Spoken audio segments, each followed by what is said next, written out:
Shalom saudara-saudara yang dikasihi Tuhan, kiranya kita semuanya bersuka cita selalu dan terpelihara di dalam iman. Mari kita mempersiapkan hati kita memuji Tuhan kita, memuliakan namanya.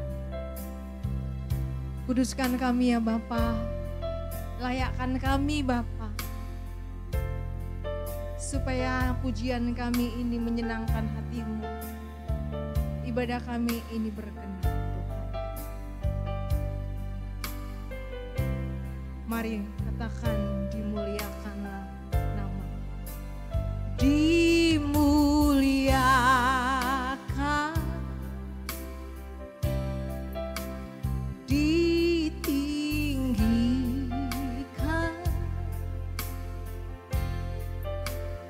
Yesus Tuhan,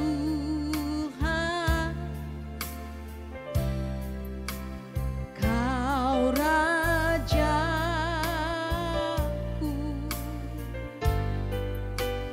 yang bertahta,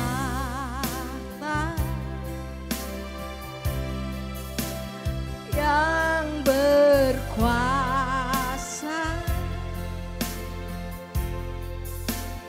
Yesus Tuhan, Kau Rajaku.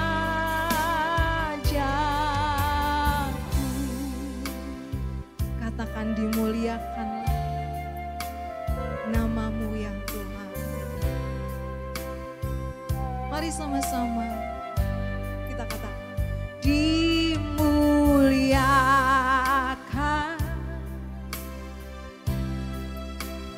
ditinggikan, Yesus Tuhan, Kau Rajaku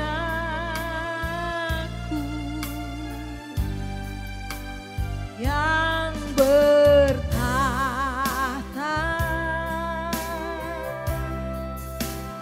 yang berkuasa,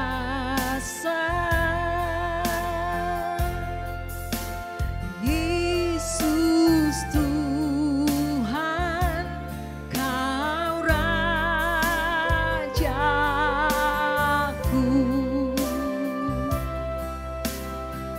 Mari katakan dimuliakan,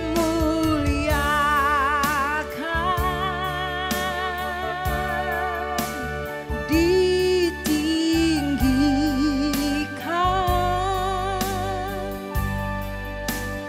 Yesus Tuhan, Kau Rajaku yang bertahta, yang bertahta,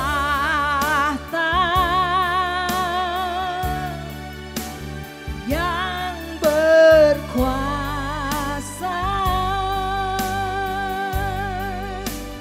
Yesus Tuhan, Kau Rajaku.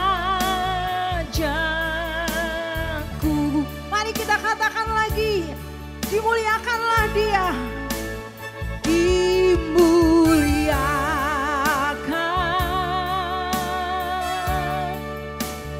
ditinggikan,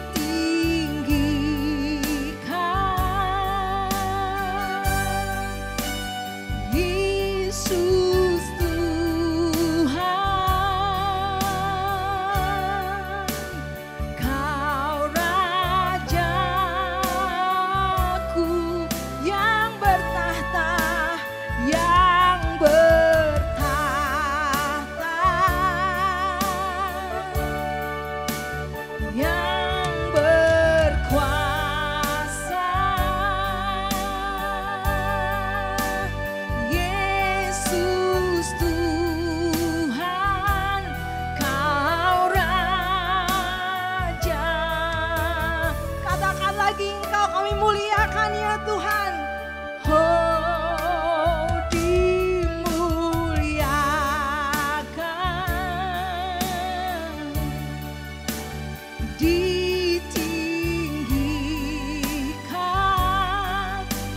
Yesus Tuhan, Yesus Tuhan, Kau Rajaku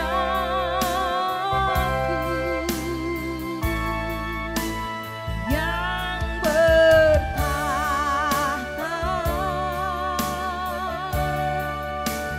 yang berkuasa.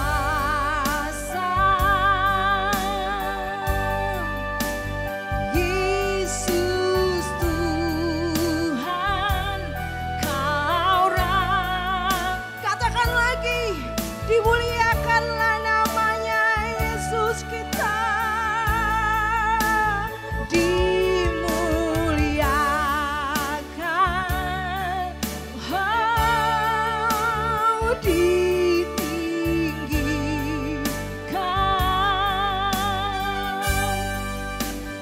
Yesus Tuhan, Kau Rajaku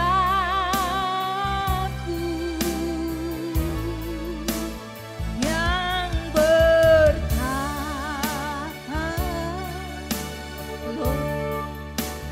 yang berkuasa.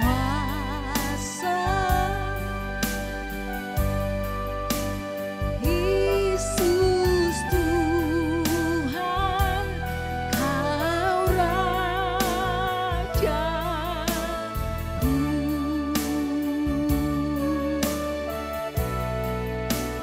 Yesus Tuhan, Kau Rajaku. Katakan Dialah Yesus Tuhan kita, Raja kita.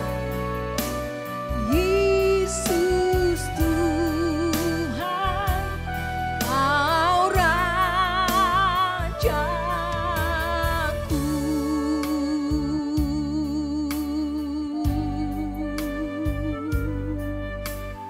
Yesus,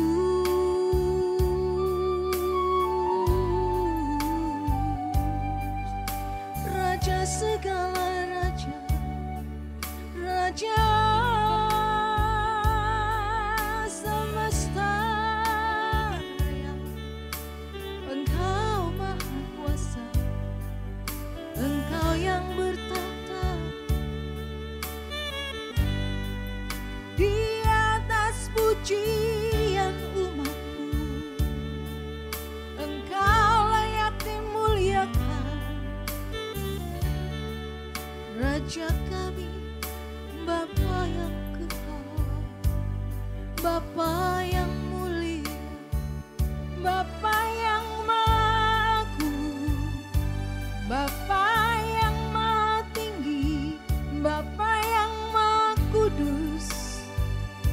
Engkau layak terima pujian yang terindah, pujian yang terbaik. Mulialah namamu, mulialah anak domba Allah, Yesus Kristus. Mulialah anak domba Allah, Yesus Kristus. Mulialah. Yes, katakan Yesus, domba Allah, mulia namamu.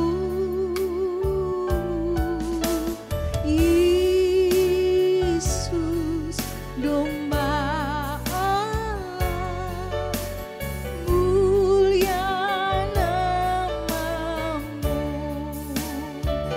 Katakan lagi, Yesus, domba Allah, mulia namamu.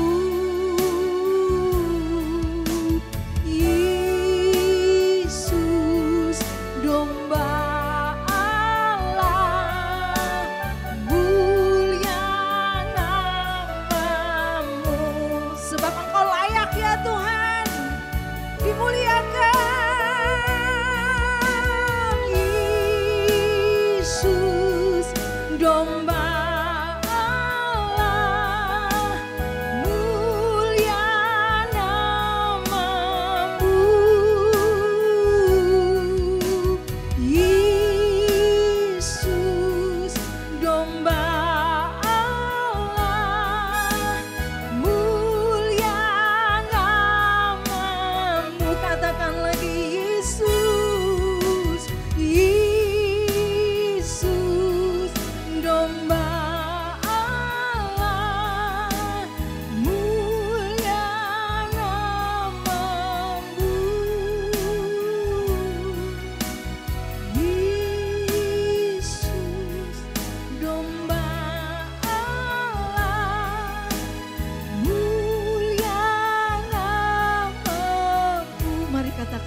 Yesus, domba Allah, mulia namamu.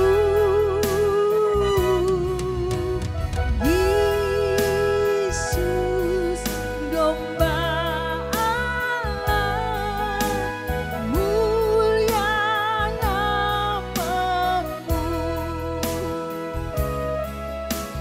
Mulia namamu.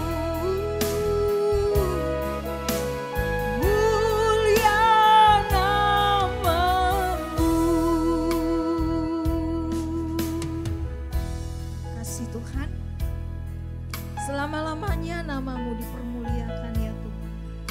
Selama-lamanya namamu diagungkan. Terima kasih Bapa. Biarlah hidup kami memuji-muji Engkau. Biarlah perbuatan kami memuji-muji Engkau selalu. Di dalam nama Tuhan Yesus Kristus. Amin. Haleluya. Kita terus memuji-muji Tuhan sepanjang hidup ini. Melalui langkah-langkah hidup kita. Amin. Mari tepuk tangan, mari bangkit berdiri yang di rumah. Sama-sama kita katakan, nyanyikan lagu ini. Memuji Tuhan di setiap langkah.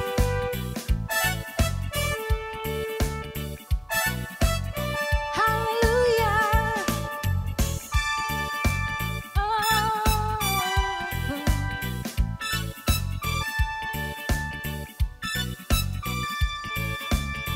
Katakan, memuji Tuhan di setiap langkah hidupku. Di hari cerah dan kelabu, segala keadaan, susah atau senang, selalu ku puji nama Tuhan. Katakan, memuji Tuhan di setiap langkah hidupku. Di hari cerah dan kelabu, segala keadaan, susah atau senang, selalu ku puji nama Tuhan. Dalam semua Allah bekerja agar aku jadi dewasa. Sekarang ku tahu mulia jalanmu, menjadi sempurna diriku. Mulutku memuji dan jiwaku menyembah. Hanya Engkau yang layak, hanya Engkau yang layak, hanya Engkau yang layak ditinggikan.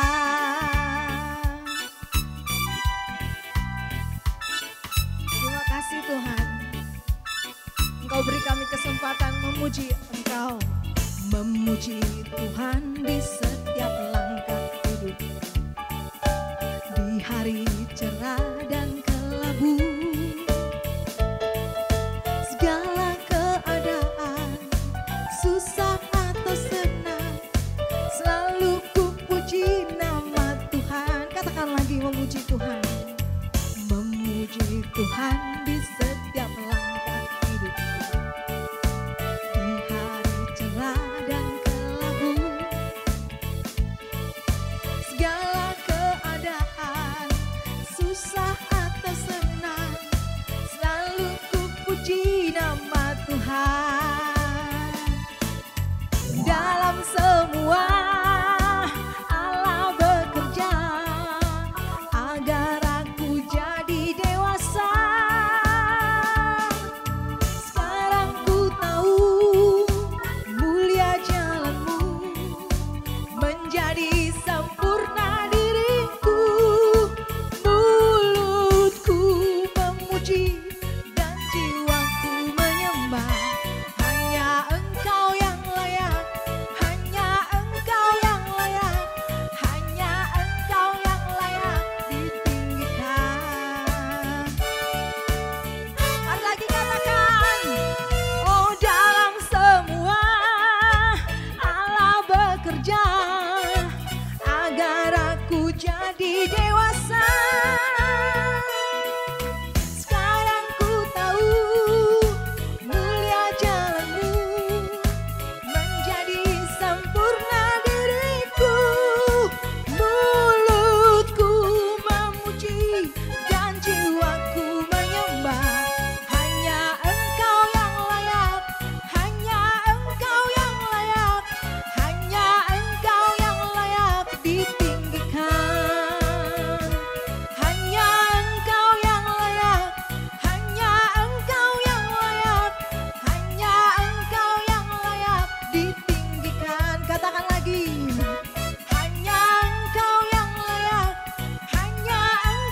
ajaib terjadi padaku sejak Dia di hatiku. Ada terang dalam hati dan harap penuh sejak Dia di hatiku. Sejak Dia di hatiku, dengan bangga katakan sejak Dia di hatiku. Hidupku berubah menjadi berarti sejak Yesus di hatiku. Mari musik. Sungguh kami bangga Tuhan, karena sekarang kami berharap dan kami diselamatkan oleh Engkau Tuhan. Saudara, sekarang ku dapat harap dan selamat penuh karena Yesus di hati kita. Mari katakan, sekarang ku dapat harap dan selamat penuh sejak Yesus di hatiku. Tidak bimbang hati pun menjadi teguh sejak Yesus di hatiku. Sejak Dia di hatiku. Oh, sejak Dia di hatiku. Hidupku berubah menjadi berarti sejak Yesus di hatiku. Katakan, sejak Dia di hatiku. Sejak Dia di hatiku. Hidupku berubah menjadi berarti sejak Yesus di hatiku. Sejak Dia di hatiku. Sejak Dia di hatiku. Hidupku berubah menjadi berarti sejak Yesus di hatiku. Hidupku berubah Tuhan, hidupku berubah menjadi berarti sejak Yesus di hatiku. Sekali lagi katakan, hidupku berubah menjadi berarti sejak Yesus di hatiku.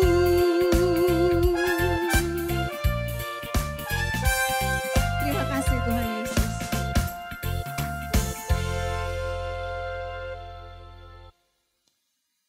Terima kasih Tuhan. Hari ini kami mau siapkan hati kami, siapkan hati kita saudara, untuk dibentuk oleh firman Tuhan. Ku rindu selalu mendengar suara-Mu. Biarlah ini menjadi kerinduan kami yang benar-benar. Katakan, ku rindu selalu mendengar suara-Mu. Roh Kudus berikan hati peka agar ku pahami kehendak-Mu dan turuti rencana-Mu. Katakan, ku rindu selalu mendengar suara-Mu Tuhan. Roh Kudus berikan hati peka agar ku pahami kehendak-Mu dan turuti rencana-Mu. Aku sebagai tanah liat, Engkau penjunanku, ya Tuhan, ku rela Kau bentuk. Lembutkan hatiku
Terima kasih Tuhan, kami menyiapkan hati kami untuk mendengarkan kebenaran firman-Mu.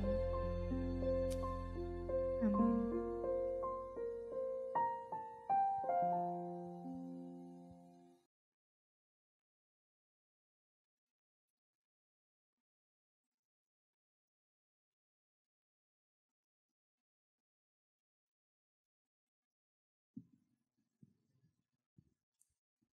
Shalom Bapak Ibu, Saudaraku terkasih dalam Tuhan Yesus Kristus. Kita sangat berbahagia pada kesempatan ini kita bertemu kembali untuk mendengarkan firman Tuhan. Sebelum kita memulai, kita berdoa terlebih dahulu. Bapa di sorga, Bapa yang baik yang kami sapa dalam Tuhan kami Yesus Kristus. Kami sangat berterima kasih untuk kemurahan dan kebaikan hati Tuhan, kami bisa ada sebagaimana kami ada saat ini.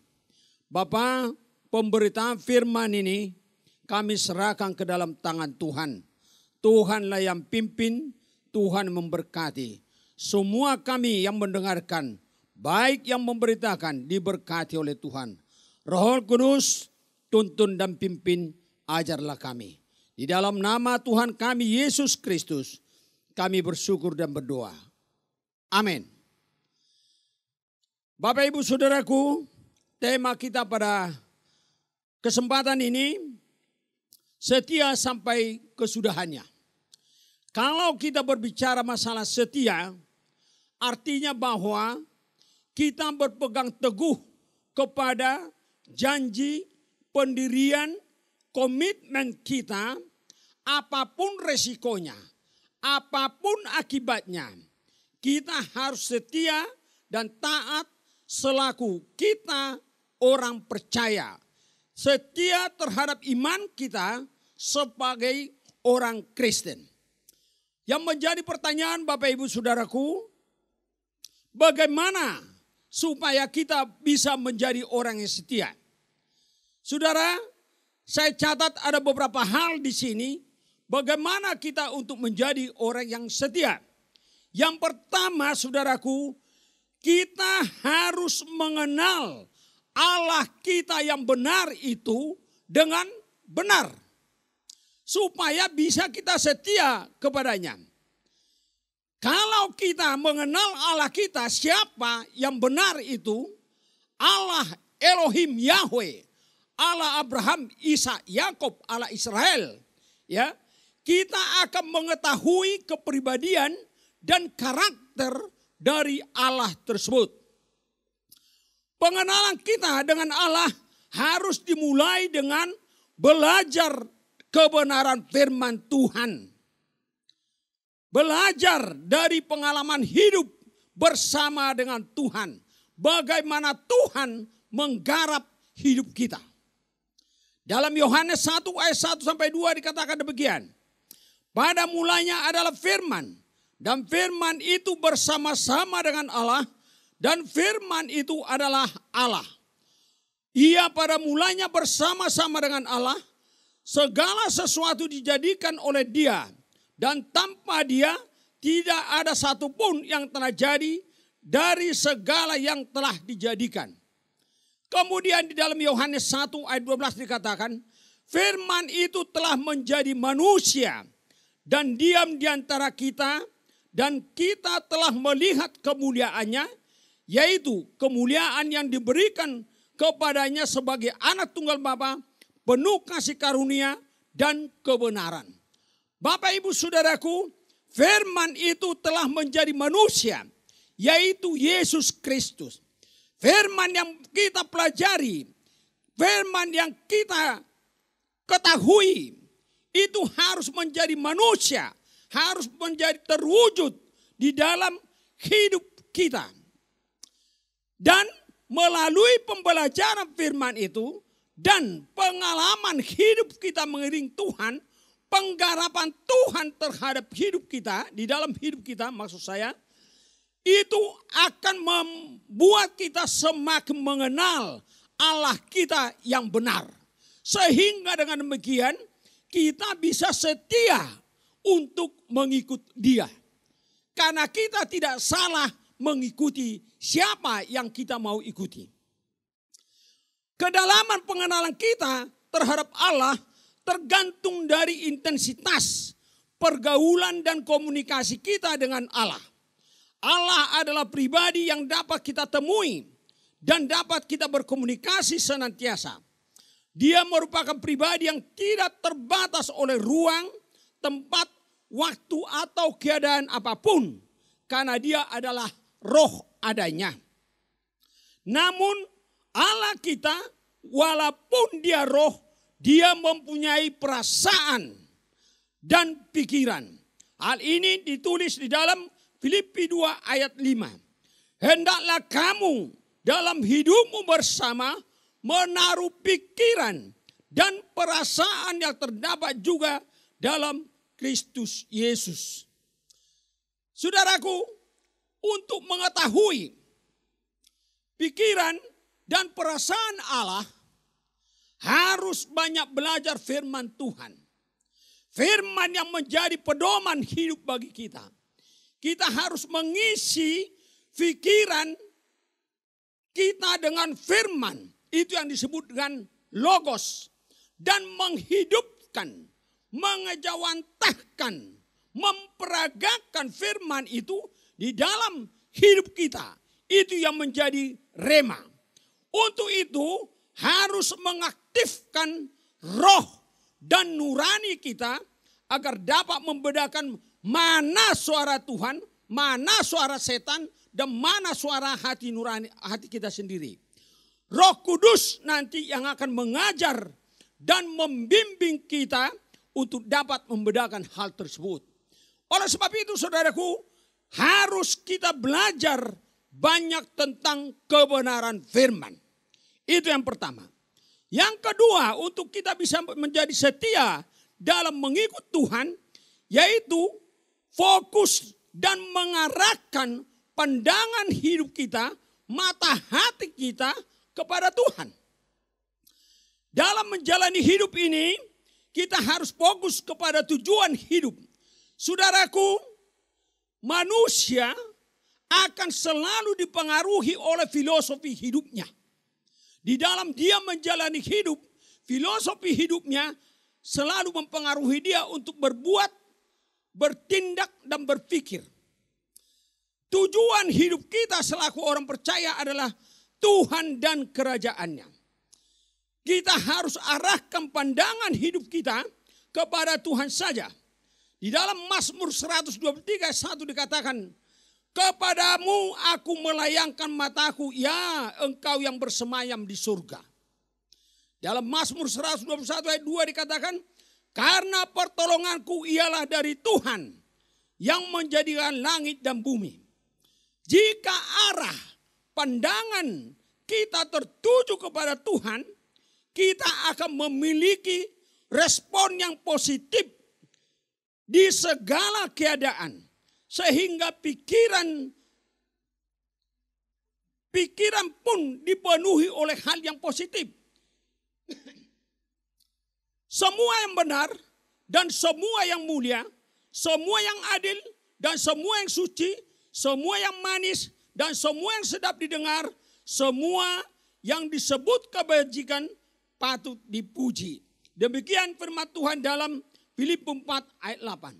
Saudaraku, kalau misalnya di sini ada botol aqua, ya, kalau kita isi dengan air saja, air misalnya botol aqua yang setengah liter itu, setengah liter kalau nggak salah, ya 600 ml, ya 600 miligram, itu paling harganya 5.000. Tapi kalau kita isi itu dengan emas, itu akan harganya lain. Kalau kita isi itu dengan berlian, akan lain pula harganya. Demikian juga hidup kita, saudaraku. Hidup kita, harga hidup kita ditentukan oleh apa yang kita isi di dalam pikiran dan hati kita. Ketika umat Israel menjalani proses di padang gurun dalam perjalanan dari Mesir ke tanah Kanaan, mereka meresponnya secara negatif. Mereka penuh dengan keluhan, menggerutu, mengomel, saling menyalahkan, bersungut-sungut. Mereka tidak mengerti rencana Tuhan dalam hidup mereka. Sekalipun Tuhan sudah memberitahukan kepada hambanya Musa apa rencananya. Tapi tetap mereka tidak percaya. Mereka degil hatinya. Maunya instan semua. Hal seperti ini banyak juga terjadi saat ini di kalangan kita orang percaya atau orang Kristen. Tahu firman Tuhan tapi tidak percaya dan tidak mau mengikuti proses itu. Saya mau tekankan kepada saudaraku semua bahwa proses itu sangat-sangat perlu. Obat itu memang pahit, tapi ingatlah obat itu menyembuhkan, memulihkan. Jadi harus dihadapi proses. Bapak Ibu Saudaraku, saya kebetulan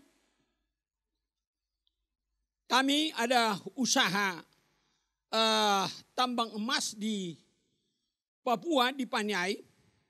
Suatu saat saya pergi ke Paniai, naik helikopter dari Nabire. Saya lihat proses pembuatan emas itu, memurnikan emas itu. Itu susahnya setengah mati, saudaraku. Jadi emas itu bukannya langsung besar-besar begitu. Itu bercampur dengan lumpur, bercampur dengan batu-batuan. Baru diayak, disisihkan, kemudian dibakar. Dan nanti akan ketahuan mana emas murni, mana tidak. Baru dicetak, saudara. Ketahuanlah dia baru emas.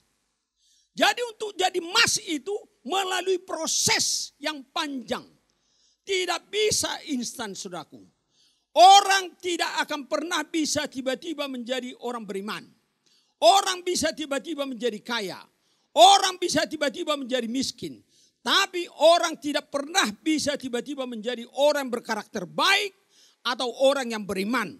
Semua harus melalui proses.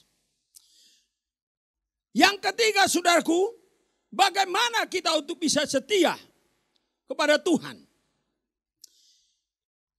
Kita memerlukan partner rohani yang bisa saling mendukung dan menguatkan. Selaku orang percaya, kita memerlukan partner, ya, teman yang setia, ya, yang bisa saling mendukung dan saling mengisi. Dalam Pengkhotbah 4 ayat 9 sampai 10 dikatakan demikian. Berdua lebih baik daripada seorang diri. Karena kalau mereka jatuh, yang seorang mengangkat temannya. Tetapi, wahai orang yang jatuh, yang tidak mempunyai orang lain untuk mengangkatnya. Demikian juga dalam 1 Korintus 15 ayat 33 dikatakan, janganlah kamu sesat, pergaulan yang buruk merusakkan kebiasaan yang baik. Ada adagium yang mengatakan no success without team. Dalam hidup kita sangat memerlukan partner atau tim yang bisa saling mendukung, saling mengisi, dan saling menguatkan. Dalam kehidupan keluarga, Bapak Ibu Saudaraku, misalnya suami istri harus bisa saling menolong, bukan saling merongrong. Dalam Alkitab disebutkan jelas bahwa istri itu adalah penolong. Kalau dalam bahasa Inggris disebut helper. Akan tetapi tidak sedikit dalam keluarga orang Kristen, istri bertindak layaknya selaku herder. Ya, kenapa? Karena dia tidak percaya suaminya. Begitu suaminya pulang, yang pertama bukannya ditanya bagaimana kabar Pak, bagaimana kabar Pi, sehatkah, bagaimana di kantor. Tapi yang diendus adalah kantongnya atau bajunya. Adakah bau parfum yang lain atau bagaimana? Nah ini saudaraku, ya, tidak bisa demikian di dalam keluarga orang Kristen. Demikian juga dalam hubungan dengan saudara, sesama jemaat Tuhan. Kita harus bisa jaga betul nama baik kita sebagai orang percaya. Kita orang percaya harus bisa menjadi partner yang baik dan setia, saling menjaga kepercayaan antara umat satu dengan lain. Saudara, saya pernah berdiskusi, saya bertemu dengan seorang aktivis gereja. Seorang ibu-ibu sudah berumur. Beliau ini aktivis gereja di salah satu gereja denominasi yang terbesar di Indonesia ini. Nah, dia berkeluh kesah. Dia bilang, Pak Ronald, kenapa ya akhir-akhir ini kok orang Kristen makin banyak yang cerai? Keluarga orang Kristen semakin banyak yang cerai. Rasanya perceraian tidak lagi tabu. Dan itu ternyata benar, saudaraku. Itu terjadi. Karena suatu saat saya bicara dengan teman panitera di pengadilan, ya. Panitera itu pegawai pengadilan. Saya tanya, Bro, perkara apa yang paling dominan atau yang paling banyak masuk di pengadilan ini? Apa dia jawab? Ini pengadilan negeri, Bapak Ibu. Jadi yang di pengadilan negeri sudah barang tentu non-muslim. Karena kalau muslim dia pasti di pengadilan agama. Ya, dia bilang apa? Perceraian. Dari sekian ribu perkara yang masuk bisa lebih 50% perceraian. Saudaraku, kalau kita kalkulasi lagi, kita coba hitung lagi, di situ memang ada beberapa agama, bukan hanya Kristen saja. Tapi yang jelas pasti mayoritas itu Kristen. Ini kenapa bisa terjadi? Kadangkala hal sepele saja bisa menjadi perceraian. Kemudian saya sampaikan sama ibu itu, Bu, saya kira ini salah satu kegagalan gereja. Kenapa gereja tidak bisa aktifkan lembaga konseling dan pembinaan keluarga di gereja? Ini perlu dievaluasi. Kemudian ibu itu menjawab begini, Pak Ronald, mohon maaf, di gereja itu lembaga konseling itu tidak berfungsi karena apa? Karena kadangkala datang orang konseling kepada Pak Pendeta. Kalau ibu-ibu misalnya yang datang konseling, kan gak mungkin hanya mereka berdua, ibu-ibu itu dengan Pak Pendeta. Tidak mungkin. Pak Pendetanya harus didampingi oleh istrinya. Tapi apa yang terjadi, saudaraku? Karena istrinya mendengar, kemudian itu besoknya heboh. Ya, heboh. Itu jadi beredar kemana-mana. Cerita kepada ibu tetangga yang lain atau kepada ibu jemaat yang lain. Tapi ini rahasia ya. Rahasia ya. Jangan ngomong-ngomong. Hanya sama ibu aja saya sampaikan. Datang ibu yang ini mengatakan ini rahasia ya. Ternyata rupanya bapak itu begini-begini. Karena kemarin datang ke rumah Pak Pendeta begini.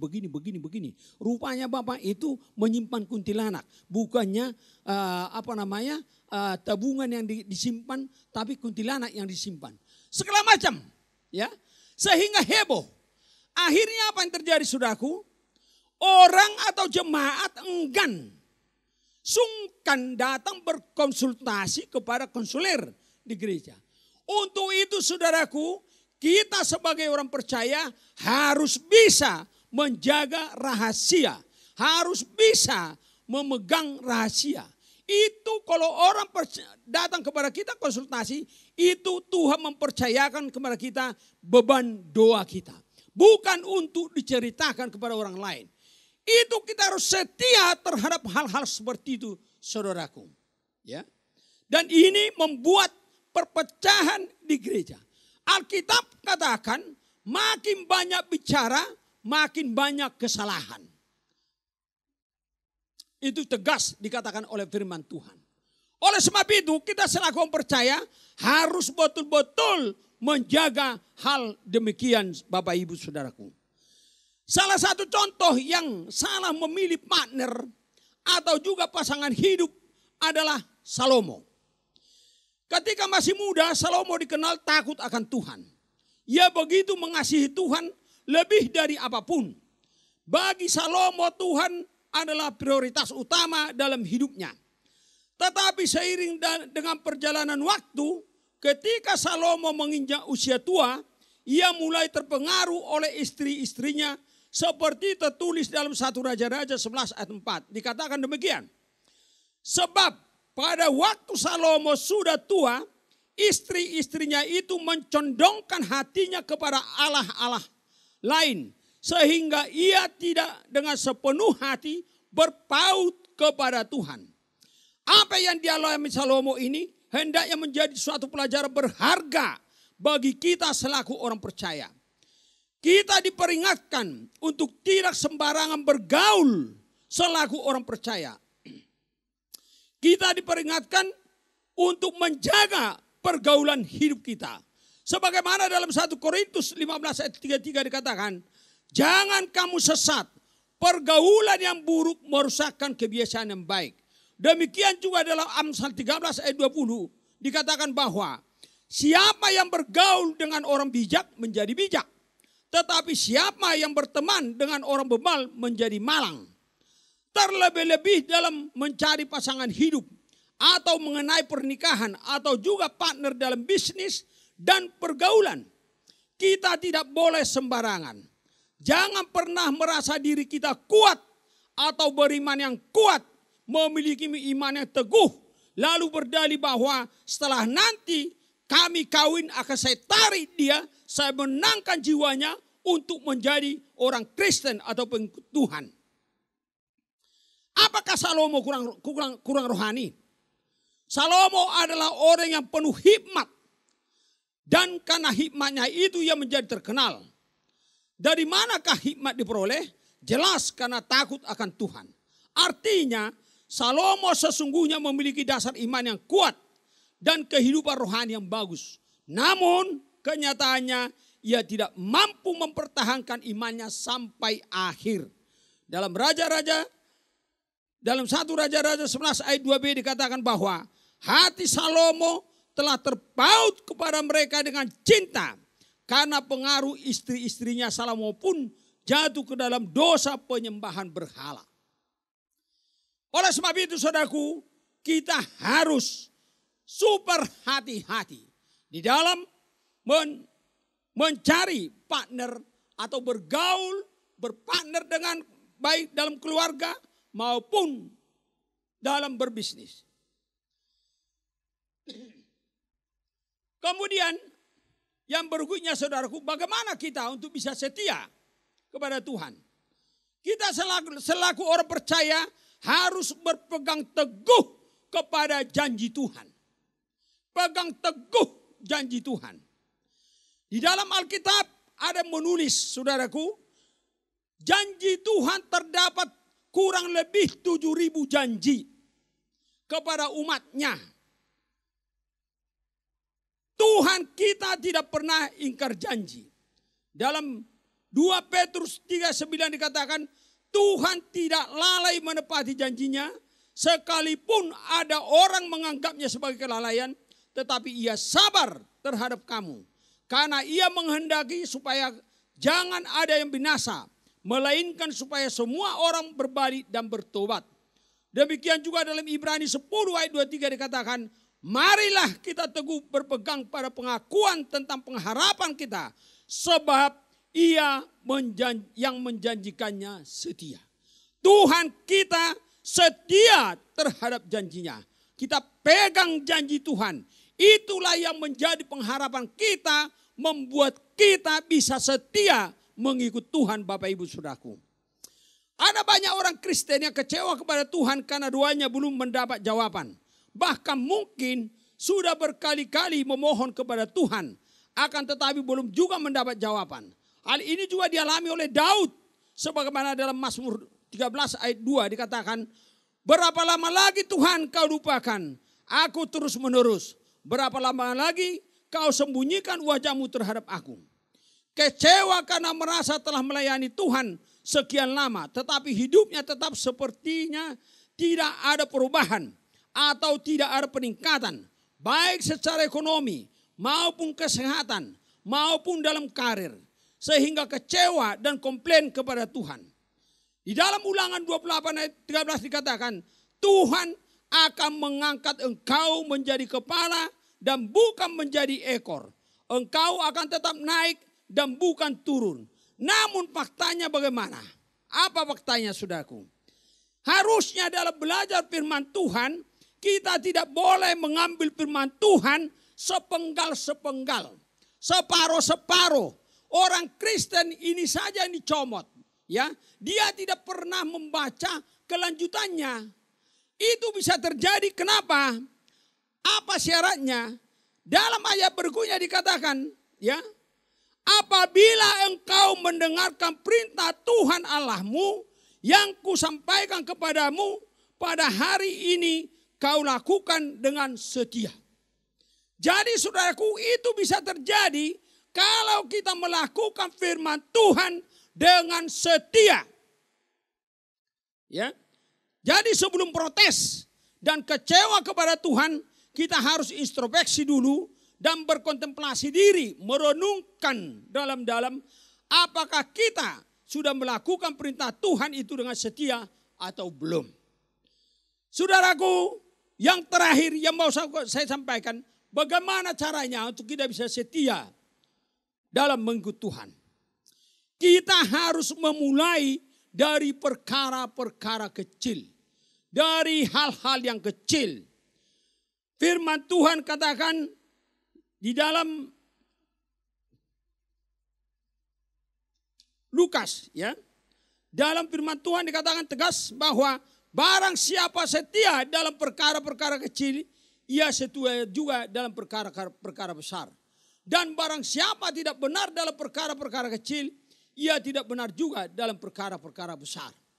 Saudaraku, seorang filosof Tiongkok, ya, namanya Lao Tzu, mengatakan perjalanan 1000 mil itu selalu dimulai dengan langkah pertama. Saudara, tidak akan pernah kita mencapai hal yang besar tanpa mulai dari hal yang kecil. Oleh sebab itu saudaraku, kita harus setia dalam hal-hal yang kecil.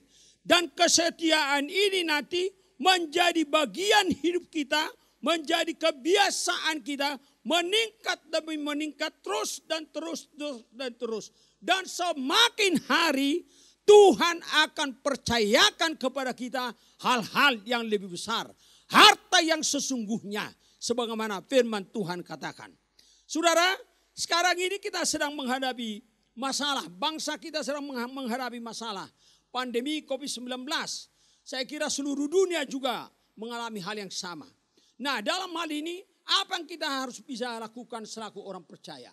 Bapak ibu saudaraku, kita selaku orang Kristen harus bisa menunjukkan keteladanan, menunjukkan ketaatan, ya, kepada ketentuan-ketentuan atau peraturan-peraturan yang ditentukan oleh pemerintah, termasuk prokes misalnya, pakai masker, jaga jarak, jangan berkerumun, cuci tangan dan lain sebagainya. Kenapa? Bukan semata-mata atau bukan karena kita takut mati, tapi supaya kita juga tidak menjadi penyebar, ya, penyakit itu kepada orang lain, membuat orang lain menderita. Itu kita harus jaga. Itu hal kecil saudaraku. Ini masalah nurani. Oleh sebab itu saudara, hal-hal kecil kita harus mulai supaya kita bisa setia terus dan Tuhan akan percayakan lagi yang lebih besar untuk kita di kemudian hari. Menjadi berkat di mana kita berada. Di mana kita dipercayakan Tuhan, itu menjadi marketplace bagi kita. Tidak semua jadi pengkhotbah, tidak semua jadi pendeta, bisa jadi pedagang, bisa jadi tukang parkir, bisa jadi apa saja. Tapi dia lakukan itu dengan setia, percayalah Tuhan akan mempercayakan yang lebih besar di kemudian hari. Terpuji nama Tuhan Bapak Ibu Saudaraku. Biarlah kita semua diberkati oleh Tuhan melalui firman Tuhan ini. Kita bersatu dalam doa. Bapa di sorga, kami sangat bersyukur Tuhan untuk kesempatan ini. Kami sangat berterima kasih karena Tuhan telah memimpin kami dalam ibadah pemberitaan firman ini.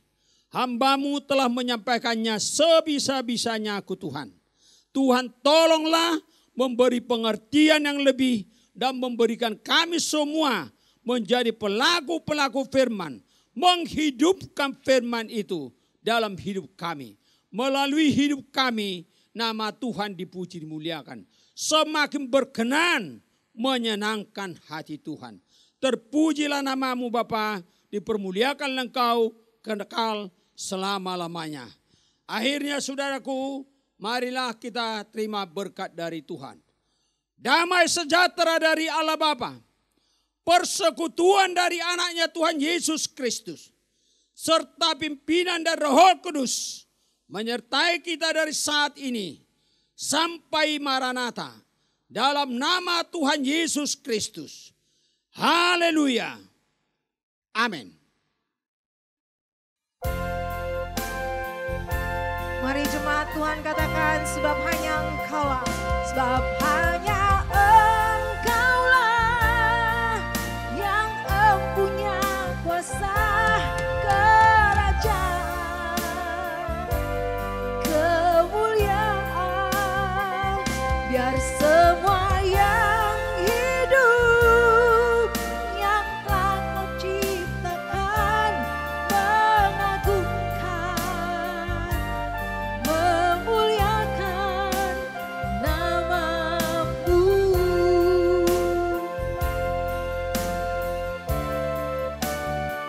Sebab hanya Engkaulah yang empunya kuasa kerajaan, kemuliaan, biar semua yang hidup yang telah Kau ciptakan mengagungkan, memuliakan nama-Mu, mengagungkan, memuliakan nama-Mu, mengagungkan, memuliakan nama-Mu.